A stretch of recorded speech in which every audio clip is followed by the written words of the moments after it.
My name is Evan Carter, I'm 36, and last month HR asked me if I was in love with someone I work with. They didn't say her name, they didn't have to. We were in the small glass conference room by the elevators, the one where sound never quite carries but eyes always do. Through the frosted strip, I could see my team pretending not to look up from their screens.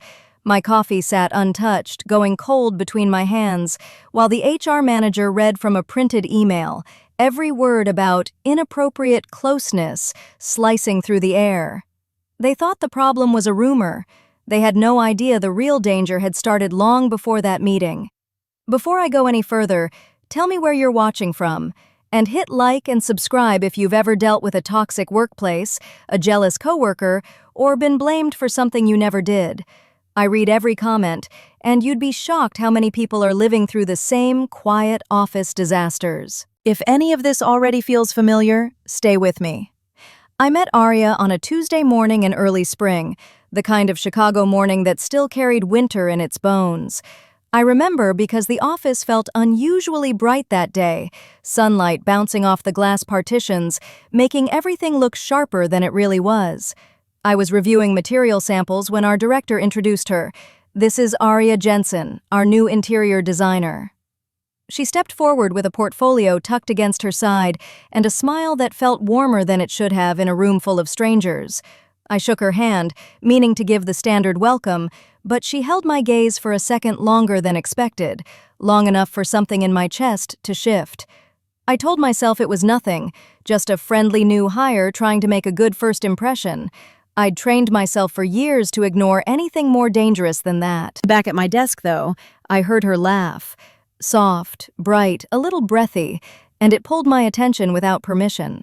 She was showing one of the junior designers some sketches. Lines flowed cleanly across the page, confident strokes that suggested instinct rather than rigid training. I'd seen hundreds of portfolios, but something about hers felt alive. I caught myself watching too long, then turned back to my monitor, jaw tight. That should have been my first warning.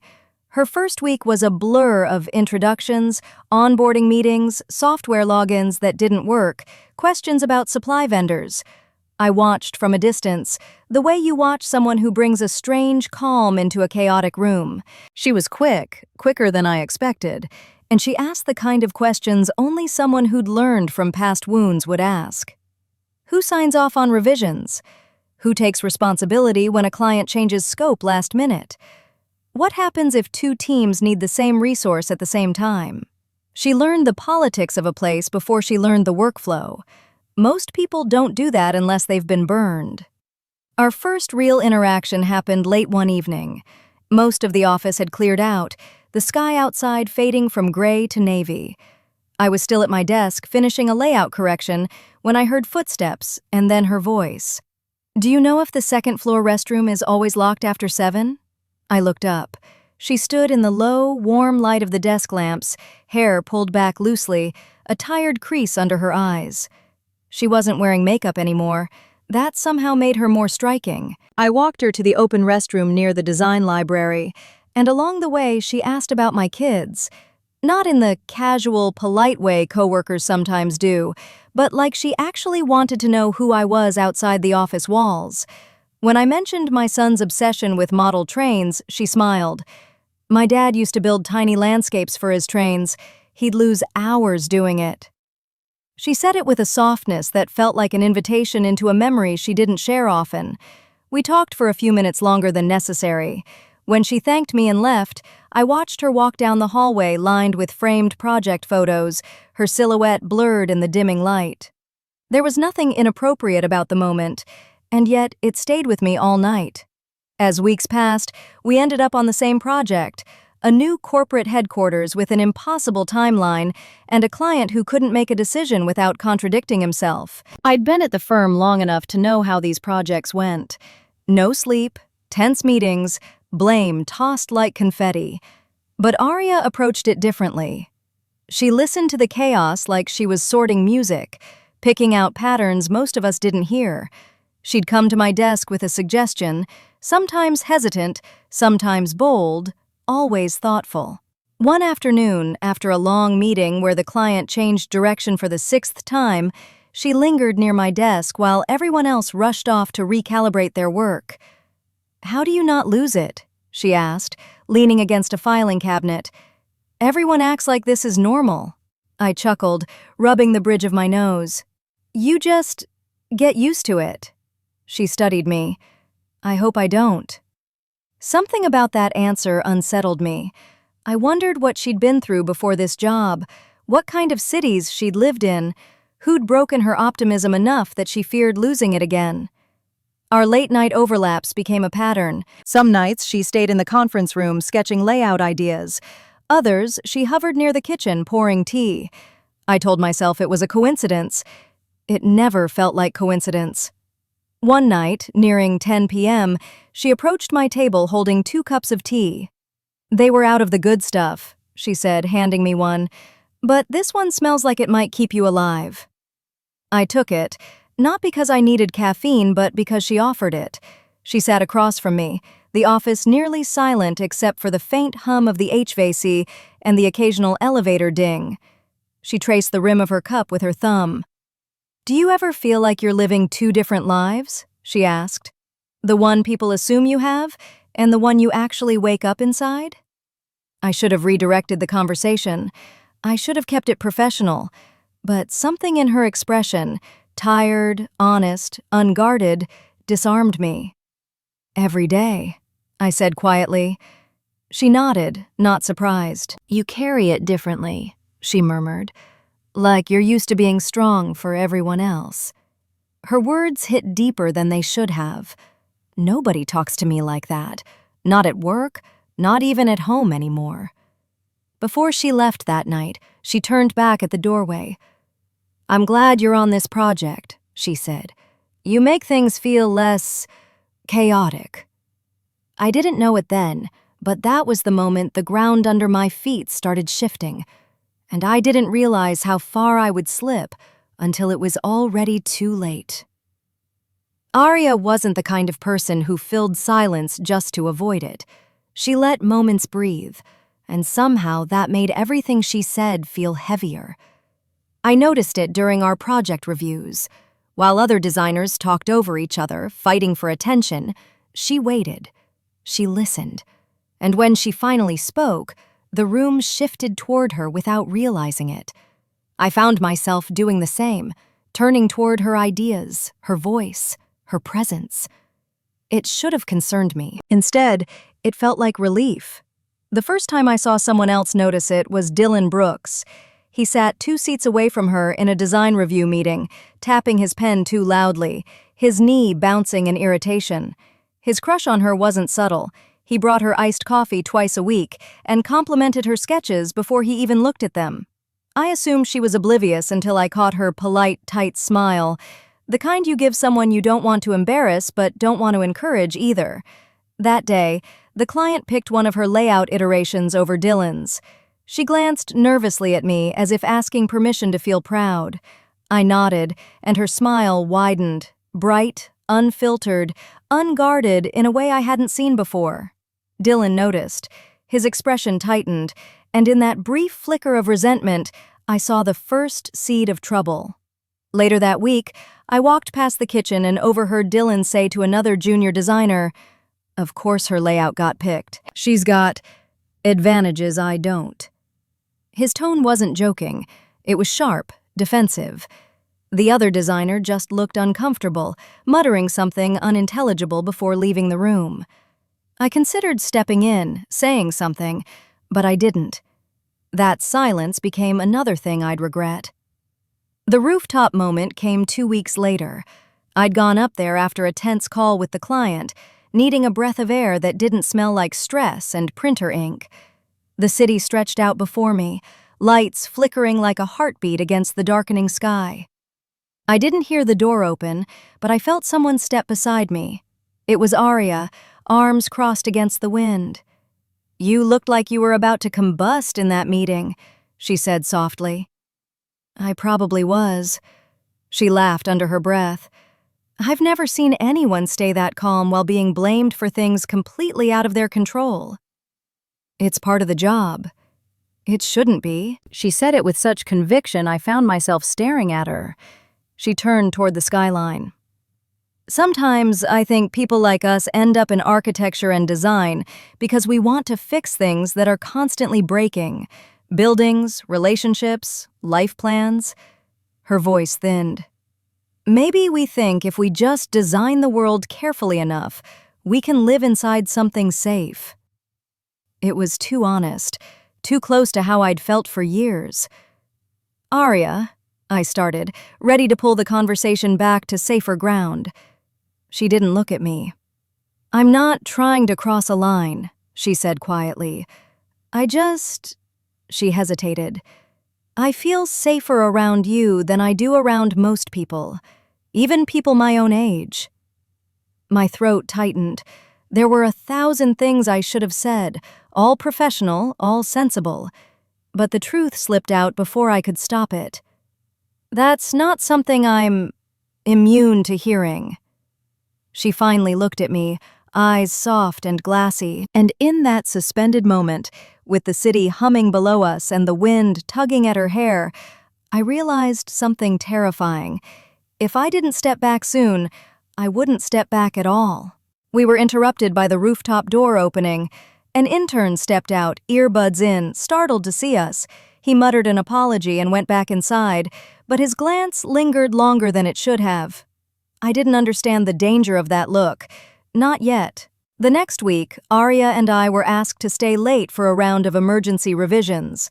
The office emptied out slowly, heels clicking down hallways, chairs scraping, doors shutting.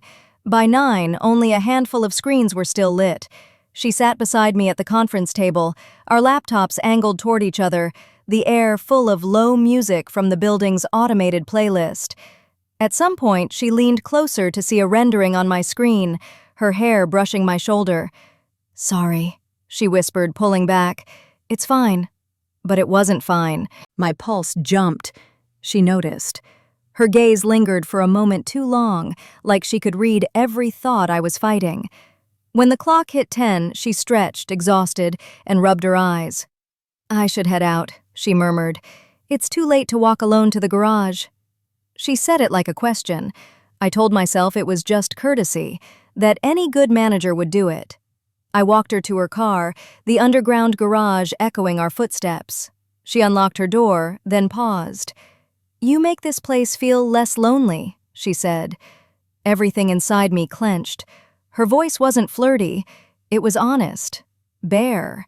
And for a man who'd spent years feeling like a ghost in his own home, that honesty landed with dangerous precision. "Get home safe, Arya," I managed. She nodded, eyes shining in the dim light. "Good night, Evan." I watched her drive away, my chest tight. Nothing had happened. Nothing physical, nothing anyone could point to. But everything had changed. I went home that night carrying a weight I didn't know how to name. I kissed my kids goodnight, listened to the dishwasher hum, watched Chelsea fold laundry with the tired efficiency of a woman stretched too thin. I loved them. I never doubted that. But for the first time, a small, shameful part of me wondered if love could fade quietly while the rest of life stayed the same. I didn't know it then, but the shift inside me, that quiet slide from admiration to attachment, was exactly what would be used against me later. And by the time I realized how far I'd drifted, the damage was already done. The first sign that something had shifted at work wasn't dramatic. It was a whisper, quick, sharp, and followed by silence. I heard it in the kitchen 2 days after that late-night walk to Arya's car. I'd gone in for a refill of coffee, the bitter office blend that always tasted faintly burnt. 2 junior designers stood by the fridge, talking quietly until they noticed me. Their conversation snapped shut like a door slammed against the wind. One of them muttered, "Morning," without meeting my eyes. The other grabbed a yogurt and practically fled. At the time, I told myself I was imagining it. People acted awkward around senior staff all the time. But then I caught the tail end of a sentence before they'd gone quiet. "Always staying late together." It lodged itself under my ribs. I tried to ignore it. I tried to do what I always did, bury myself in deadlines, meetings, client calls, anything that didn't involve unpacking the growing discomfort settling into the office atmosphere. But gossip works like static electricity. It builds quietly, invisibly, until the air changes and everyone feels the charge. The next shift came during a project review. I assigned Arya and Dylan to collaborate on a set of revised interior layouts. It made sense, her eye for spatial flow paired with his technical proficiency. But the second the words left my mouth, Dylan's jaw tightened. He didn't hide it well. "Sure," he said, too casually. "If that's what you want." It sounded harmless enough, but the tone was unmistakable. A challenge, a boundary being pushed. Arya stiffened beside him but didn't respond. I kept my expression neutral, even though alarm bells had begun to ring faintly somewhere in the back of my mind. Dylan had never spoken to me like that before, not until Arya became part of the equation. Later that afternoon, I overheard him talking to another designer, voice low and mocking. "Must be nice being the favorite. Some people get mentored, others get extra attention." There it was, spoken, shaped, sharpened. That night, I sat alone in my car before driving home, engine idling, hands gripping the steering wheel until my knuckles whitened. I wasn't doing anything wrong. I repeated that to myself until the words lost their meaning. I didn't want anything inappropriate. I wasn't crossing any lines. But the rumor didn't care about the truth. Rumor only needed a spark, and the spark was already burning. The next escalation happened in Slack. A screenshot appeared in a group chat, one I wasn't part of but heard about later.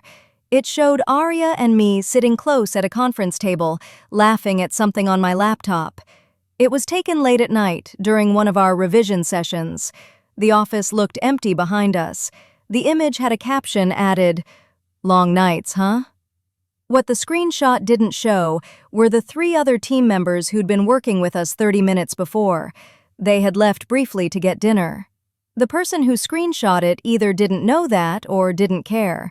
By the next morning, the atmosphere felt different. Conversations paused when I walked by. A few coworkers gave Arya sympathetic looks she didn't understand yet.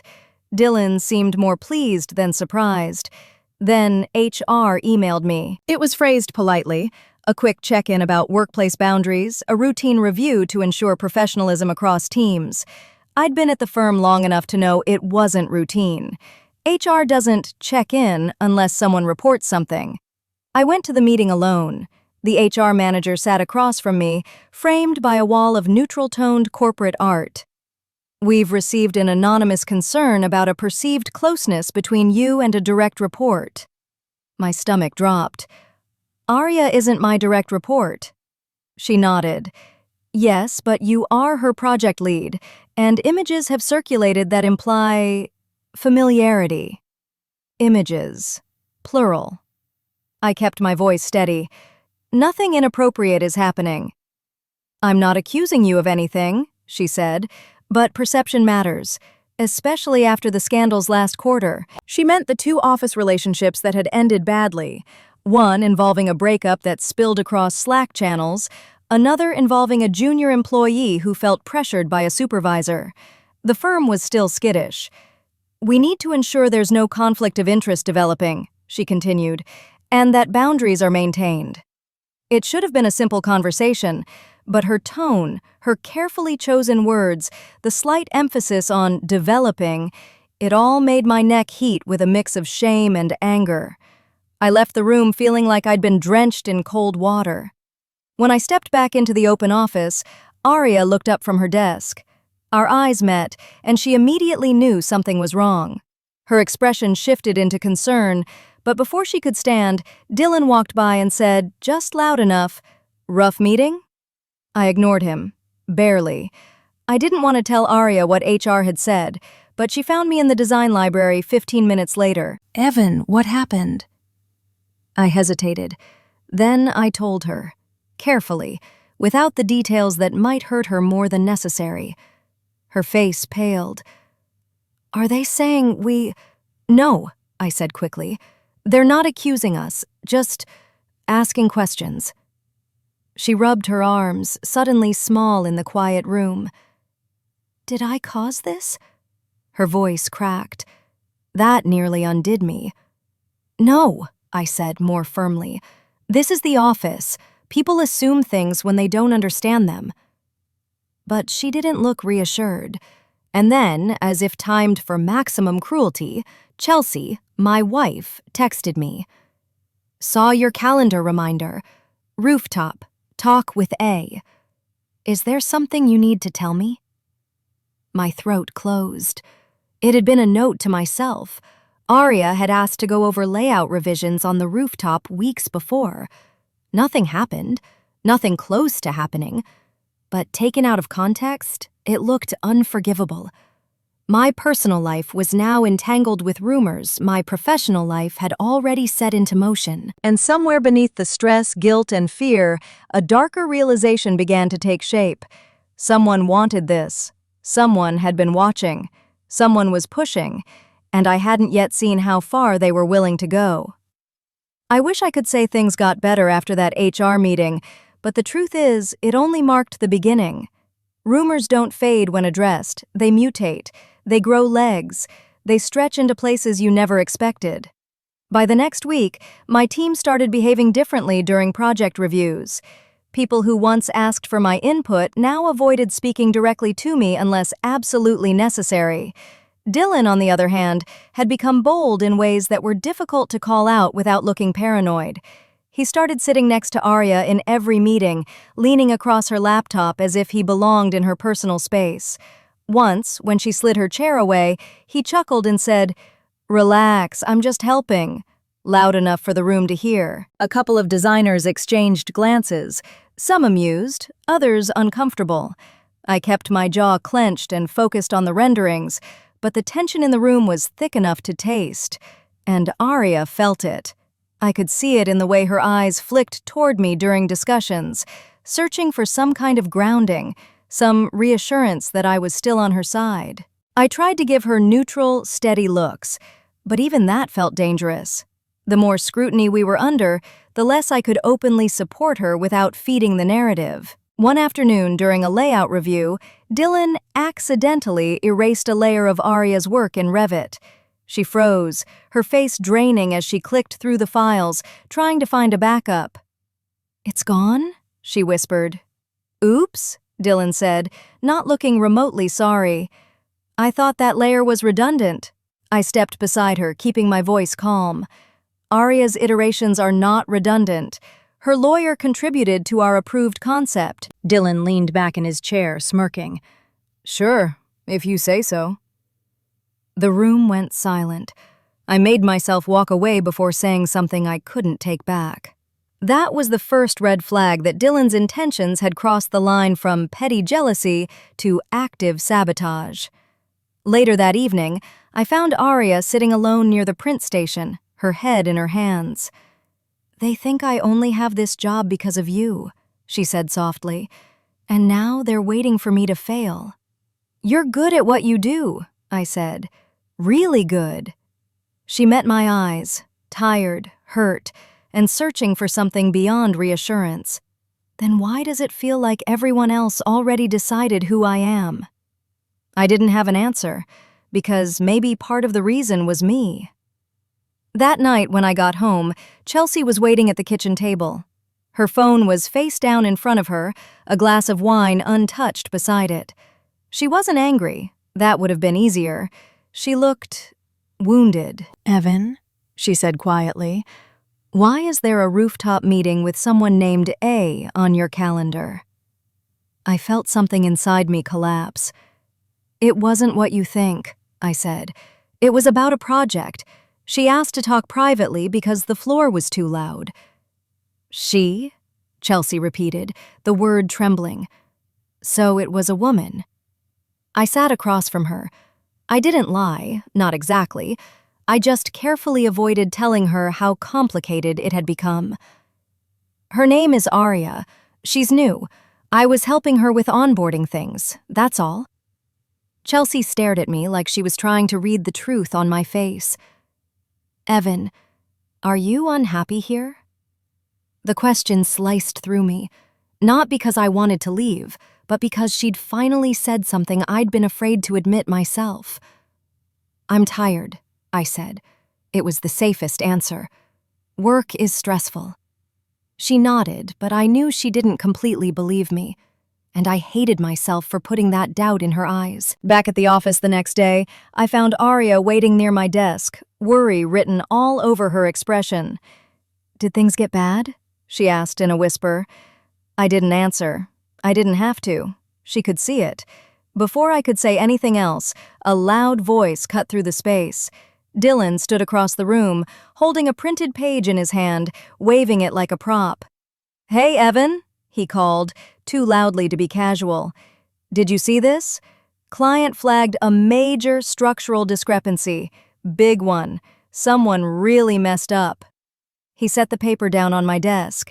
It showed a highlighted section of one of our drafting files, one that Dylan had been solely responsible for. My stomach tightened. "And the best part?" he added with a grin. "Arya was collaborating with me that day. Maybe she can explain what happened." Arya's face went pale. "I wasn't even—" "Dylan, you know I didn't touch that part of the model." He shrugged. "We were all working late. Maybe wires crossed. Mistakes happen." It was such an obvious setup, I felt heat rise behind my eyes. "Dylan," I said, standing. "My office. Now." He smiled, slow and vicious. "Sure thing, boss." In my office, he dropped the friendly mask. "You know," he said, leaning against the closed door, "it's interesting how everyone's talking about you and Arya. Makes things messy. Hard to know who's really doing the work and who's just getting special treatment." "You made that error. I reviewed your timestamps." He shrugged. "Maybe so. But if I were you, I'd be careful about who looks guilty. People are watching you more closely than me." It clicked then. The rumors, the screenshot, the missing layer, the way he kept inserting himself next to Arya. None of it was coincidence. "You're trying to distract from your performance issues," I said. He smiled. "I'm doing what I have to do to keep my job. If that means pointing out certain patterns around here, that's not my fault." He left my office with a satisfied smirk. I sat down, hands shaking with fury, not just at him, but at myself. I had let things drift too far. I had allowed subtle moments to become ammunition in someone else's war. And the irony was brutal. Nothing had happened, but everything was being used as proof that something had. That afternoon, in the parking garage, Arya found me leaning against my car, breathing hard. "I can't do this," she whispered, eyes shining. "I'm scared of how easily I could ruin your life." I turned toward her. "You didn't ruin anything. You reminded me I'm still human." A coworker walked by at that exact moment. I heard only that sentence, looked at us like he'd stumbled onto a confession. By the next morning, the rumor mill had exploded, and the situation was no longer something we could quietly endure. It was accelerating towards something catastrophic. The day everything detonated began like any other crisis day. Too much caffeine, too little sleep, and a client presentation that could make or break the firm's reputation. I woke before dawn, my phone buzzing with emails from the project manager, all marked urgent. By the time I reached the office, the conference room was already being prepped, the projector humming, chairs arranged in a perfect semicircle. It looked sterile, controlled, rehearsed. Nothing about what was coming would feel that way. Arya sat near the front, shoulders tense, hair pulled into a low knot like she was bracing herself. When she looked up and saw me, her expression flickered. Fear, relief, something in between. Dylan stood by the refreshments table, pretending to organize pastries while watching us in the reflection of the glass wall. He wore a smugness that made my throat tighten. The client team arrived minutes later, bringing a gust of cold air and corporate impatience.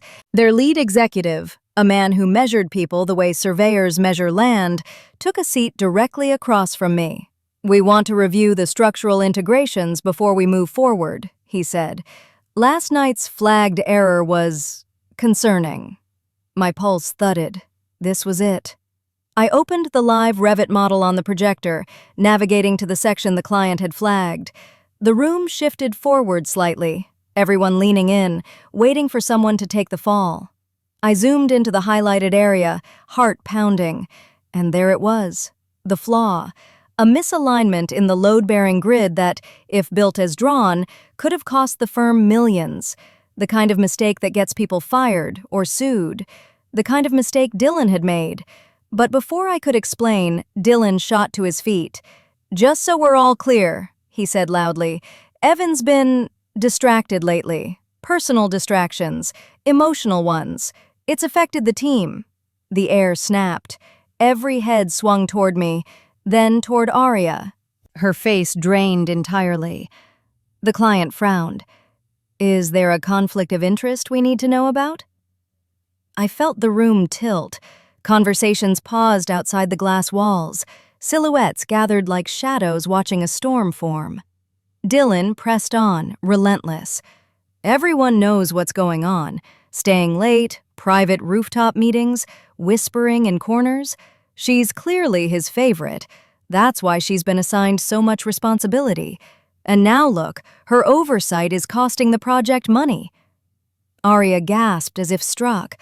"That error wasn't mine," she said, voice shaky but audible. "I never touched that part of the model." Dylan laughed under his breath. "Come on, Aria. The whole office has been talking about the—" "Enough!"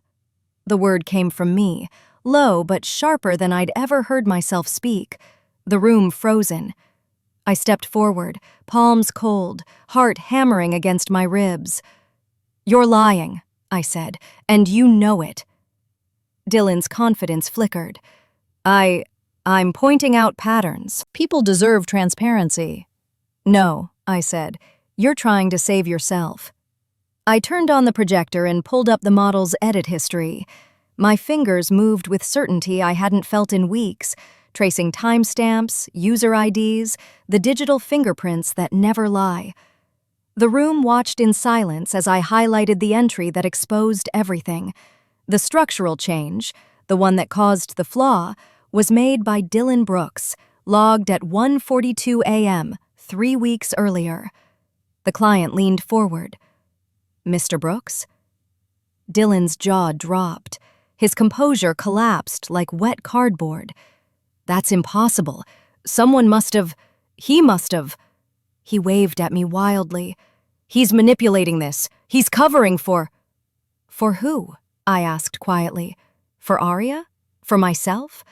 Tell us who benefited from you framing her." A tremor rippled through the room. Aria stepped forward then, voice steady despite the tremor in her hands. "I have Slack logs," she said softly. "Screenshots of Dylan asking me to take responsibility for errors I didn't make.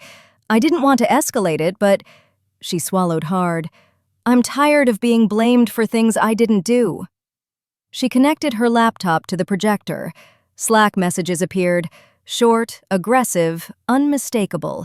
Dylan insisting she clean up his part, Dylan claiming she owed him, Dylan referencing how close you and Evan are anyway.